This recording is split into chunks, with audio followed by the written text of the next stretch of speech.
In today's slop, the two biggest cringe lords, Joe Rogan and Tony Hinchcliffe, just dropped a pod yesterday where they pretty much just complain about democracy. You know what I mean? Democracy and their haters. Just like, oh my God, democracy. Can you believe it? You know, just listen to the slop, dude. You know, this slop is just fine-tuned slop by these two buffoons. Actually, that's a bad point because Elon clearly gets pussy and doesn't seem to be affecting him at all. But it's because of this narrative that people have. One of them, the big one, is this U.S. aid is killing people narrative, that people have died because of U.S. aid. And then a bunch of people have given examples of how them cutting the funding has led to the end of certain people's lives, like where they were in hospitals that didn't have any funding. And there's a lot of that you could point to say, right, if they had the money, they would have had the funding and they would have had that equipment in place, or maybe they wouldn't have. But here's the other thing. That's not discounting the fact that a lot of that money is fraud.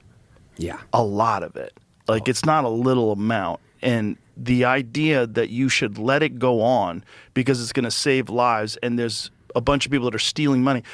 Okay, I see that argument. But why are we sending them money in the first place? Like, did we do something to them? Do we owe them money? No? Right. Okay, we're just being nice? Are you sure we're just being nice? Is there anybody profiting off of us being nice? Because usually just being nice for no reason and just giving tax money away for no reason, I don't think they do that. I don't think that's real. Dude, I kid you not, for the first 16 minutes of the pod, it's literally just Joe Rogan babbling to himself about USAID. He's like, yeah, man, the corruption about USAID. Yeah, man. Even though now it's being widely reported about all these unfortunate casualties just piling up all across the world because of Joe Rogan's best friend, Elon Musk, mind you. And Tony's just nodding. For the first 16 minutes, Tony said absolutely nothing. I think the only thing Tony said was just like, hey, man, do these jeans make me look fat? That's all he said. This is Joe Rogan's podcast in 2026. Just a right-wing propaganda machine. Just him spewing out misinformation and his guests just sitting there and listening like an obedient dog.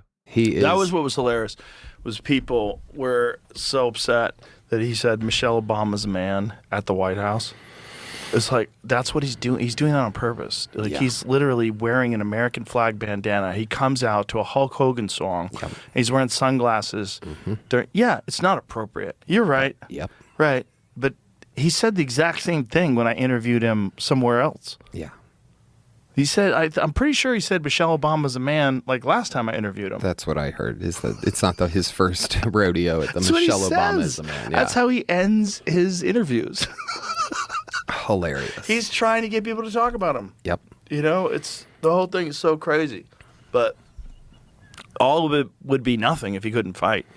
Exactly. That's where it's real exciting, is the pre-fight stuff. So Joe Rogan finally talked about the UFC fighters' horrific derogatory comments about Michelle Obama. And his response to defend that fighter is, he's a fighter, bro. You know what I mean? He pushes buttons, bro. All of it would be nothing if he couldn't fight. So basically what he's trying to say is, just because you're a fighter, you are able to state these derogatory comments out in public about somebody else. Is that what he's trying to tell me? Hey, I'm a fighter. I fought my cat this morning. She won. Joe Rogan is pregnant with Stephen Miller's baby. Let's share this clip. Let's share this freaking clip. I'm a fighter. According to Joe Rogan's logic, I'm a fighter. I can say whatever I want and I can get away with it. Fucking hell, dude. I just put that picture in my head, just like two eggheads just going at it. Jesus Christ. Anyways, in this video, we're going to talk about the newest Tony Hinchcliffe appearance on the Joe Rogan Experience. So if you enjoyed this video, please like and subscribe. I truly appreciate it. I apologize for putting that picture in your head, Stephen Miller and Joe Rogan. I'm sorry. It just came off the top of my head. It wasn't in my script, but ew. For people to nitpick that joke and be offended, and it's funny because it was a lot of comedians, a lot of black comedians were like, I'm upset about this. The comics that are doing it, almost all of them don't have good careers. No, all of them. Right. None of them have impressive careers, especially compared to their contemporaries that are doing well. And then on top of it, they're all mentally ill. They're all people that are fucking filled up with pharmaceuticals and they're going to therapy. They're like literally mentally ill, and they're online. They're talking about fascists. Right. Stop. Get your shit together.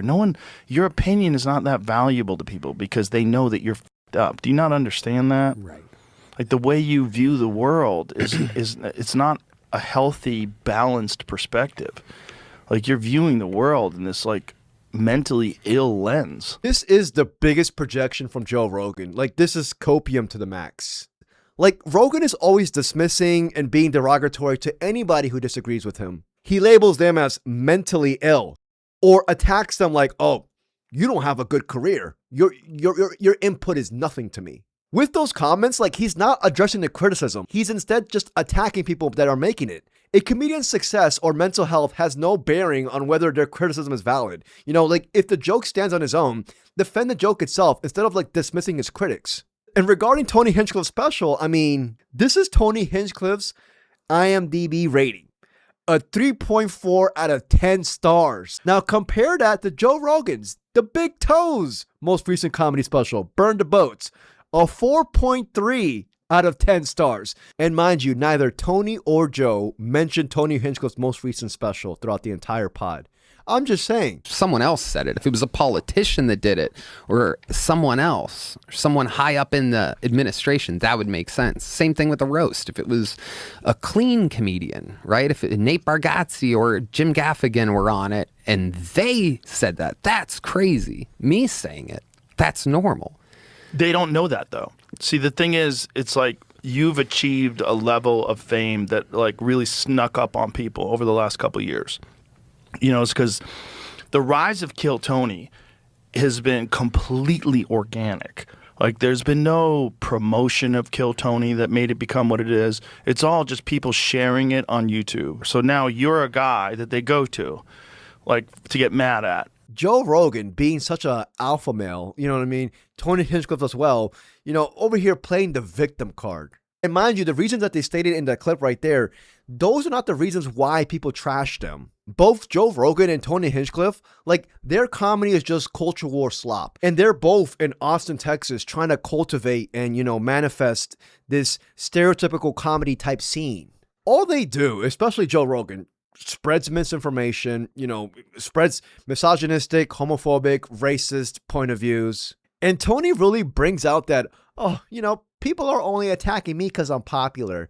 What are we talking? Like, are we in high school again? And mind you, Tony looks shook. Like, you can tell all this criticism regarding his new Netflix special, it's getting to him. Like, throughout the entire pod, all this man is doing is just chain smoking, bruh. He is chain smoking his insecurities away. And there's a bunch of people like that online that's their business. Their business is people are mad at them. They have hot takes. People are mad at them. Yeah. I mean, so you've fallen into that category. And so there's going to be people that genuinely don't like what you did and don't like you. And then there's going to be people that are just using it as a commodity.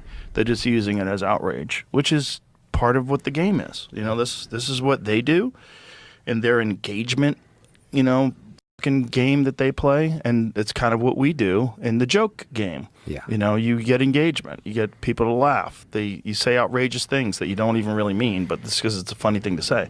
It's just like I always say, Bob Marley didn't really shoot the sheriff. You know that, right? Right. It's like, it's just jokes. Exactly. Like when you say inappropriate on purpose, I mean, that is, like, everybody used to know that. Like, Louis C.K. was a very left-wing progressive guy when he was saying really f***ed up things that he didn't mean on purpose because they were funny. Yeah. Like, that was what he did. And everybody was fine with it. Until somewhere around, it seems like it was like 2016, 2000, like it started to turn a corner where it became like people are starting to take these things as statements rather than as comedy material. Mm-hmm. And they started trying to pretend that the person really means this. I feel like he's talking about me here. Well, not me directly. You know what I mean? I ain't shit. You know, I'm just a small YouTuber. But I feel like he's talking about all these, you know, commentary YouTube channels. But, you know, he says here, this is a business. Motherfucker, I barely make money from this so-called business. I could actually make more money collecting plastic off the street. I actually should do that, to be honest with you. I made this YouTube channel because I genuinely do not, I have a seething hatred for these buffoons in Austin, Texas. I don't like Joe Rogan, Tony. I'm doing it for the love of the game, to be honest with you. This is my passion. I really am. Here's one thing that pisses me off about Joe Rogan. Whenever a comic says something outlandish or racist or misogynistic or whatever the hell, Joe Rogan always comes to the defense, and he uses this same exact argument every single time. He's like, yeah, man, but we're just comics, we all we do as comics is just talk shit, yeah, man, don't be sensitive. You're being sensitive. Well, I'm talking shit now. You know what I mean? It's my turn. It's our turn to talk shit. Comics aren't the only ones with a license to talk shit. But Joe Rogan, whenever it suits him, every single thing, whenever it suits him, he's okay with it. But as soon as there's one dissenting voice out there, oh my God, this man will go crazy. Also, it's so annoying how Tony Hinchcliffe and Joe Rogan just whine and complain about other comics being able to get away with being edgy. Like, they cite Louis C.K. here. At least Louis C.K. was, creative with his approach. He delivered unexpected punchlines, great setups. But most importantly, comedy was at the forefront with Louis. So all they do is just bark out these stereotypical jokes. They go up on stage and affirm their audience's political stance. That's all they do. They have nothing to offer besides that. In Austin, I'm known as, a skinny little faggot. I went to LA and it turns out I'm a racist Nazi. They were doing jokes on me at that roast in which it's like, what are you guys talking about? There's parts where I'm literally like, what the I've never even heard this about myself. I'm on a comedy show every week where people take shots at me, and none of this is a thing. Well, it's made up. And right. They also made up a bunch of stuff about you going to Saudi Arabia. Yeah. Which is crazy. Right. Crazy. They just made it up. Yeah. Not only made it up, turned it down. Didn't go when offered vast sums of money that the busboy, bag boy, Tony would never imagine turning down. And people don't even know that you turned it down. Right. Because you haven't been public about it. Right. I mentioned it. I glazed over it for one moment on Kill Tony once. But yes, the people it hasn't been a thing. that turned down that money are you and Shane Gillis. Yeah. And meanwhile, Netflix clipped that and pinned it on their Instagram, that joke, and with the caption "long sip" because I'm sipping my water because the joke isn't on me, so the camera shouldn't be on me. Meanwhile, they're getting my reaction shot to, "Oh, you guys took that Saudi Arabian money," and it makes it look like I'm offended or something, or guilty of taking Saudi Arabian money. But just a joke when you just lie about a fact and to make a joke is crazy because you're just lying. There's a difference between that and making a joke about something. You had to make something true and then criticize them for something. So you had to lie about something and then criticize them about that lie that you just invented.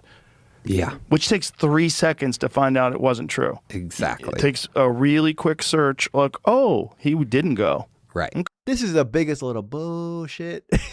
You and I both know that Tony's ass would have been there first thing in the morning if Saudi Arabia had a Dudes Gone Wild event. I'm not even joking. And he's over here again playing the victim card. And mind you, these two guys are always the first ones to call out somebody else when they are playing the victim cards. It's like these free speech warriors get so butthurt whenever somebody applies their free speech against them. It's so annoying.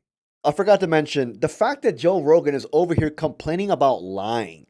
When Joe Rogan's sole purpose right now on this earth is him lying for these tech oligarchs, him lying on a daily basis on his freaking state propaganda show. But this man has the audacity and the gall to complain about lying. I have something that's supposed to offend everybody.